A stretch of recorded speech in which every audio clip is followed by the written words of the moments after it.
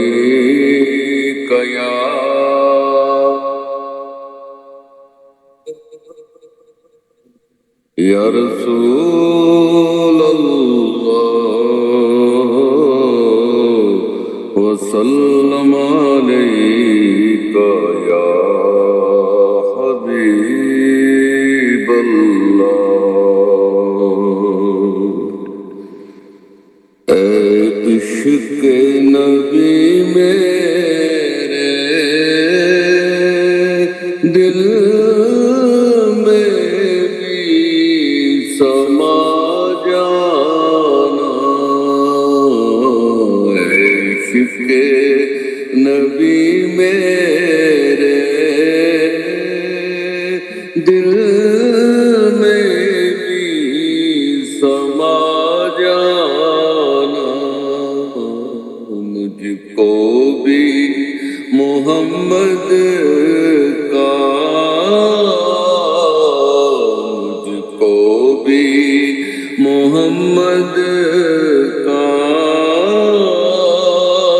دیوانہ بنا جانا، جو رنگ کے جامی پر رومی پر چڑھایا تھا، اس رنگ کی کچھ رنگت، اس رنگ کی کچھ رنگت مجھ پر بھی چڑھا جانا، قدرت کی نگاہیں بھی جس چہرے کو تکتی تھی، اس چہرہ انور کا، اس چہرہ انور کا دیدار کرا جانا، او جس خواب میں ہو جائے دیدار نبی حاصل، اے عشق کبھی مجھ کو، اے عشق کبھی مجھ کو نیند ایسی سلا جانا، اے عشق نبی میرے دل میں بھی سما جانا، دیدار محمد کی حسرت تو رہے باقی، حسرت تو رہے باقی، جز اس کے ہر ایک حسرت، جز اس کے ہر ایک حسرت اس دل سے مٹا جانا، وہ دنیا سے ریاض ہو جب اقبا کی طرف جانا، وہ دنیا سے ریاض ہو جب اقبا کی طرف جانا، تاغے غم احمد سے، تاغے غم احمد محمد سے سینے کو سجا جانا، اے عشق نبی میرے دل میں بھی سما جانا، مجھ کو بھی محمد کا دیوانہ بنا جانا۔ ماشاءاللہ ماشاءاللہ۔ الصلاۃ والسلام علیک یا رسول اللہ، الصلاۃ والسلام علیک یا حبیب اللہ، الصلاۃ والسلام علیک یا خاتم النبیین۔ اعوذ باللہ من الشیطان الرجیم، بسم اللہ الرحمن الرحیم۔ الحمد للہ رب العالمین الرحمن الرحیم مالک یوم الدین، ایاک نعبد و ایاک نستعین، اهدنا الصراط المستقیم، صراط الذین انعمت علیہم غیر المغضوب علیہم ولا الضالین، آمین۔ اللهم صل على محمد وعلى آل محمد كما صليت على إبراهيم وعلى آل إبراهيم إنك حميد مجيد۔ اللهم بارك على محمد وعلى آل محمد كما باركت على إبراهيم وعلى آل إبراهيم إنك حميد مجيد۔ اللہ اللہ اللہ، تیرا شکر تیرا شکر تیرا شکر، تو کریم، تو رحیم، تو ستار، تو ذوالجلال والاکرام،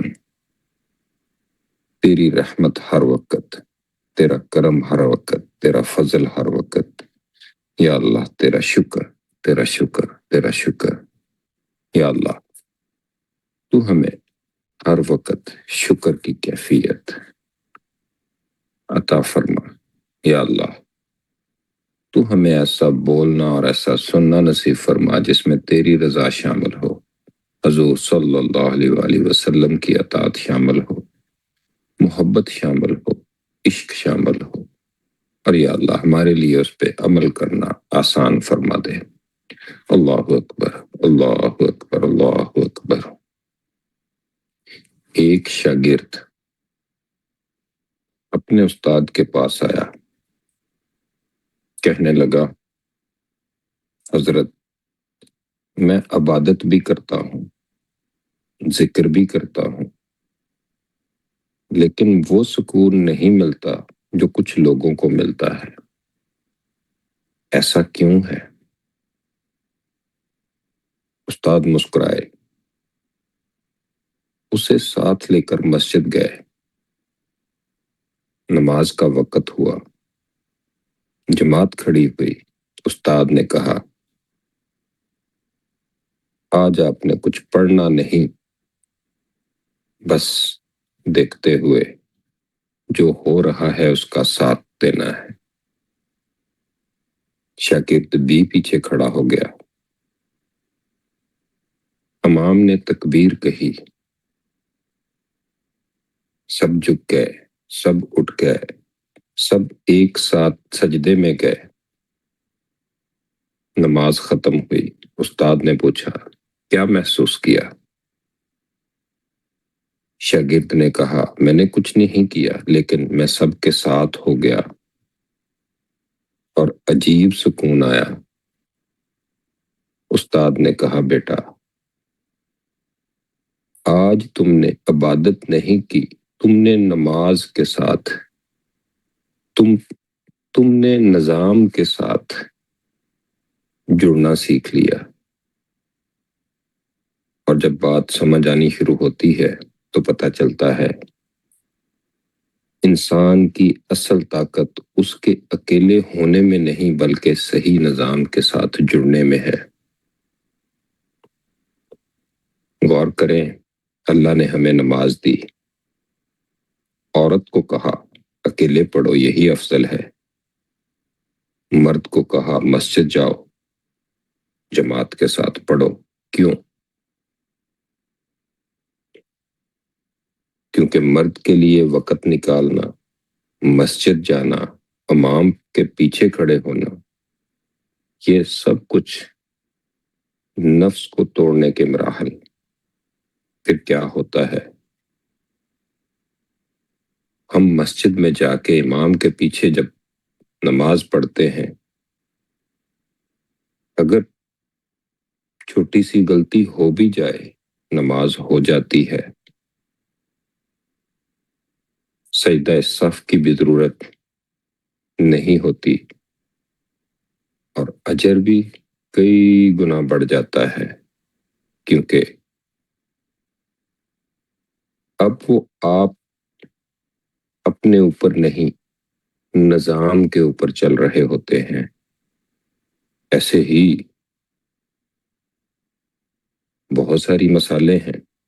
ایک آدمی کہتا ہے، اکثر ہم سب کے اندر یہ کیفیت ہوتی ہے کہ میں سب کچھ خود کروں، خود بزنس، خود فیصلے، خود سیکھنا، اور اس کا نتیجہ کیا نکلتا ہے؟ زیادہ غلطیاں، زیادہ تھکن، کم برکت۔ دوسرا آدمی کیا کرتا ہے؟ وہ کسی سسٹم میں آ جاتا ہے، کسی تجربہ کار کے ساتھ جڑ جاتا ہے، ٹیم کے ساتھ چلتا ہے، اور پھر رزلٹ کیا آتا ہے؟ کم محنت، زیادہ رزلٹ۔ اور یہی بات ذکر کی محفل میں ہے، ذکر میں ہے۔ اکیلا ذکر کرنے والا دل لگتا بھی ہے، بھٹکتا بھی ہے، کبھی آنسو آتے ہیں، کبھی خشک ہو جاتے ہیں، لیکن جب وہ محفل میں بیٹھتا ہے، اللہ والوں کی محفل میں بیٹھتا ہے، دل خود نرم ہو جاتا ہے، آنکھیں خود بخود نم ہو جاتی ہیں، توجہ خود جمع ہو جاتی ہے، کیونکہ وہاں صرف وہ نہیں ہوتا، وہ ایک روحانی نظام کا حصہ بن چکا ہوتا ہے۔ اور جیسے جیسے انسان ان باتوں پہ غور کرتا چلا جاتا ہے، تو اللہ کا ہر نظام بڑا بیلنس ہے۔ مرد کو باہر کی جماعت دی، عورت کو اندر کی یکسوئی دی۔ مرد مسجد جا کے نظام سے جڑتا ہے، عورت گھر میں یکسوئی کے ذریعے اللہ سے جڑتی ہے۔ دونوں کے راستے الگ ہیں، لیکن منزل ایک، اللہ کا قرب۔ اور جیسے جیسے ہم اس کی اور زیادہ ڈیپتھ میں جاتے جاتے ہیں، نماز میں ہم امام کے پیچھے کھڑے ہوتے ہیں، لیکن حقیقت میں کیا ہوتا ہے؟ ہم اپنی انا چھوڑ رہے ہوتے ہیں، ہم اپنی مرضی چھوڑ رہے ہوتے ہیں، اور ہمیں فالو کرنا سکھایا جا رہا ہوتا ہے، ہم فالو کرنا سیکھ رہے ہوتے ہیں۔ اور یہی زندگی، یہی بات، یہی فالو کرنا ہماری زندگی میں بھی کام آتا ہے، کاروبار میں بھی، رشتوں میں بھی۔ کیسے رشتوں کے ساتھ جڑا جاتا ہے، کیسے رشتوں کے ساتھ فالو کیا جاتا ہے، کہاں اپنی انا چھوڑی جاتی ہے، کہاں مرضی کو چھوڑتے ہوئے فالو کیا جاتا ہے۔ سر ہم نے دیکھا ہے، ایک بندہ کہتا ہے کہ میں خود ڈرائیونگ سیکھ لوں، اور دوسرا کسی انسٹرکٹر کے ساتھ سیکھتا ہے۔ پہلے والا جو خود سیکھتا ہے وہ زیادہ غلطیاں کرتا ہے، زیادہ خطرہ ہوتا ہے اس کا، اور دوسرا وہ جلدی بھی سیکھتا ہے، محفوظ بھی رہتا ہے۔ یہی فرق ہے۔ اکیلا انسان اکیلا ہے، اور اگر وہ نظام کے ساتھ جڑ جائے تو کمال ہوتا چلا جاتا ہے۔ اور ہم ساری زندگی یہ سمجھتے ہیں کہ مجھے خود مضبوط بننا ہے، خود کرنا ہے، لیکن حقیقت یہ ہے اللہ ہمیں یہ سکھاتا چلا جاتا ہے، خود کو صحیح جگہ پہ جوڑ دو۔ جو نظام، جو معاملات جو آپ کے ساتھ چل رہے ہوتے ہیں، اس میں آپ نے خود کو اس نظام میں جوڑنا ہوتا ہے، کیونکہ جہاں تم صحیح جڑ جاتے ہو وہاں اسی انسان کی کمزوری بھی طاقت بن جاتی ہے۔ اور جیسے جیسے انسان کو یہ بات سمجھ آتی ہے کہ اکیلا انسان اپنی عقل، اپنی غلطی، نظام والا، سسٹم والا انسان، رہنمائی، برکت، آسانی اس کو ملتی چلی جاتی ہے، اور اللہ تعالیٰ ہمیں صحیح محفلوں کی پہچان عطا فرمائے، ہمیں اپنی انا چھوڑنے کی توفیق دے، اور ہمیں ایسے نظام کے ساتھ جوڑ دے جہاں ہماری عبادت بھی قبول ہو، جہاں ہماری زندگی میں آسانی بھی ہو جائے، اور ہمیں اکیلے پن سے نکال کے ایسے نظام میں شامل فرمائے۔ آمین۔ یا اللہ تو ہمیں صحیح دین کی سمجھ عطا فرما۔ اللہ اکبر، اللہ اکبر، اللہ اکبر۔ جی السلام علیکم آدم بھائی۔ وعلیکم السلام ورحمۃ اللہ وبرکاتہ۔ کچھ بتائیے گا اور دعا کریے گا۔ جی ماشاء اللہ، سبحان اللہ، الصلاۃ والسلام علیک یا رسول اللہ وعلی آلک واصحابک یا حبیب اللہ، الصلاۃ والسلام علیک یا نبی اللہ وعلی آلک واصحابک یا نور اللہ۔ ماشاء اللہ، آپ نے کافی پیاری باتیں ارشاد فرمائی کہ نظام کے ساتھ جڑ کر اجتماعیت کے ساتھ جو عمل کیا جاتا ہے، اور جو اجتماعیت ہے اس کی بہت زیادہ برکتیں ہیں۔ اجتماعیت یعنی بندہ ہم کو میں پر ترجیح دیتا ہے، یعنی وہ ہر کام میں نہیں ہوتا بلکہ ہم ہو جاتا ہے، اور جب ہم کو میں پر ترجیح دیتا ہے تو اس کے اعمال میں مزید برکت شامل ہو جاتی ہے۔ اور اجتماعیت میں جو ہے نا، وہ ذاتی فائدے کے بجائے اجتماعی فائدہ انسان حاصل کرتا ہے، اور اس کا فائدہ یہ ہوتا ہے کہ لوگ پھر ایک دوسرے کے مددگار ہو جاتے ہیں، ذمہ داریوں کا احساس پیدا ہو جاتا ہے، کیونکہ ہر فرد اپنے معاشرے کے لیے ذمہ دار ہوتا ہے۔ اور اجتماعیت، یکجہتی، مل جل کر اور ایک ساتھ ہو کر اللہ کی عبادت کرنا اور ایک نظام کے ساتھ چلنا، یہ انسان کے دینی اور دنیاوی ترقی کا باعث بنتا ہے۔ اسلام میں اجتماعیت کو بہت زیادہ اہمیت دی گئی ہے، جیسا کہ آپ نے فرمایا کہ نماز باجماعت ادا کرنا، اسی طرح جمعہ کے دن اجتماعیت، عیدین میں اجتماعیت، اسی طرح حج کے ایام میں اجتماعیت، پھر زکوٰۃ، صدقہ، خیرات دوسروں کو تقسیم کرنا، اس میں بھی اجتماعیت۔ اسی طرح سے اللہ تعالیٰ نے قرآن پاک میں ارشاد فرمایا کہ تعاونوا علی البر والتقوی ولا تعاونوا علی الاثم والعدوان، کہ نیکی اور بھلائی کے کام میں ایک دوسرے کی مدد کرو، اور برائی اور گناہ کے کام میں ایک دوسرے کی مدد نہ کرو۔ اس میں بھی اجتماعیت ہے کہ بندہ جب ایک اجتماع کے ساتھ ہوتا ہے تو اس سے اچھائیاں حاصل کرتا ہے، بھلائیاں حاصل کرتا ہے، اسے موقع مل جاتا ہے ایک دوسرے کو دعوت دینے کا، ایک دوسرے کے حالات پوچھنے کا، پھر اگر کوئی بیمار ہے، کوئی دکھ میں ہے، کوئی تکلیف میں ہے تو اس کا بھی اس کو پتہ چل جاتا ہے۔ اور جب بندہ اجتماع کے ساتھ چلتا ہے، نظام کے ساتھ چلتا ہے، تو آپس کی محبتیں بھی بڑھتی چلی جاتی ہیں، اور ایک دوسرے کی خیر خواہی اور ایک دوسرے کا خیال رکھنا بندے کو زیادہ آسان ہو جاتا ہے۔ اور ویسے بھی مومن تو ایک جسم کی مانند ہے، اگر مومن کے کسی ایک حصے کو تکلیف پہنچتی ہے تو گویا سارا جسم تکلیف محسوس کرتا ہے۔ جس طرح خاندان میں سب مل کر کوئی فیصلہ کرتے ہیں تو اس فیصلے میں برکت ہوتی ہے، اگر ہر فرد اپنے اپنے فیصلے سے چلے تو پھر خاندان میں اجتماعیت نہیں رہتی، خاندان بکھر جاتا ہے۔ اور خاندان میں ایک جو نظام بننا چاہیے، ایک انتظام بننا چاہیے، وہ نہیں قائم رہ پاتا۔ پھر جب بندہ کسی مشکل میں دوستوں یا رشتہ داروں کا ساتھ دیتا ہے تو اگر وہ اجتماعیت ہوتی ہے تو پھر ایک دوسرے کا ساتھ مل جاتا ہے۔ اگر انفرادیت ہو، نظام کے ساتھ نہ بندہ جڑا ہوا، فردن اکیلا ہر کوئی اپنا نظام چلائے، خاص کر مردوں میں، تو پھر جو ایک اللہ نے اجتماعیت کی اور نظام کی خصوصیات اور برکتیں رکھی ہیں تو وہ اس سے محروم رہتا ہے۔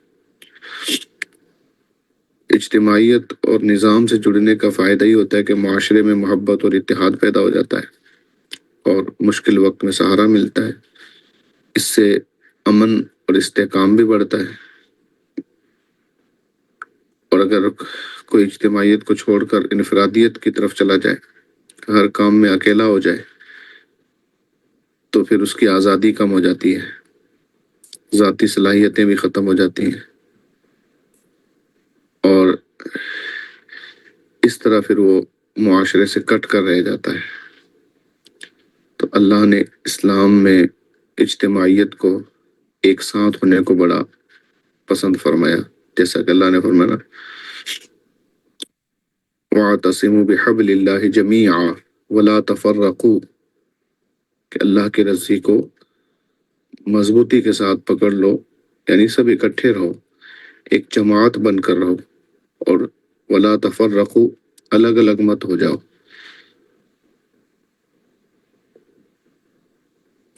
اس لیے جو ہے نا، ہم سب کو بھی چاہیے کہ ہم مردوں کو بالخصوص چاہیے کہ اجتماعیت اور نظام کو اہمیت دیں اور اس کو مضبوط کرنے کی کوشش کریں، اور ہماری بہنوں کو چاہیے کہ وہ یکسوئی کو بڑھانے کی کوشش کریں۔ اس میں ان کے پردے کا زیادہ خیال رہے، اس میں ان کی عزت اور عصمت کی زیادہ حفاظت ہے کہ جب وہ گھر میں اکیلے میں اللہ کے حضور حاضر ہوں گی تو ان کا دل عبادت میں زیادہ لگے گا اور وہ اللہ کے قرب کی طرف زیادہ آگے بڑھیں گی۔ اللہ پاک ہمیں عمل کی توفیق عطا فرمائے اور صحیح دین کی سمجھ عطا فرمائے۔ الحمدللہ رب العالمین والصلاة والسلام علی سید الانبیاء والمرسلین وعلی آلہ وصحبہ اجمعین۔ اللهم صل على سيدنا مولانا محمد النبي الأمي الحبيب العالي القدر العظيم الجاه وعلى آله وصحبه بارك وسلم۔ اللهم ربنا لا تؤاخذنا إن نسينا واخطأنا، ربنا ولا تحمل علينا إصرا كما حملته على الذين من قبلنا، ربنا ولا تحملنا ما لا طاقة لنا به، واعف عنا واغفر لنا وارحمنا أنت مولانا فانصرنا على القوم الكافرين۔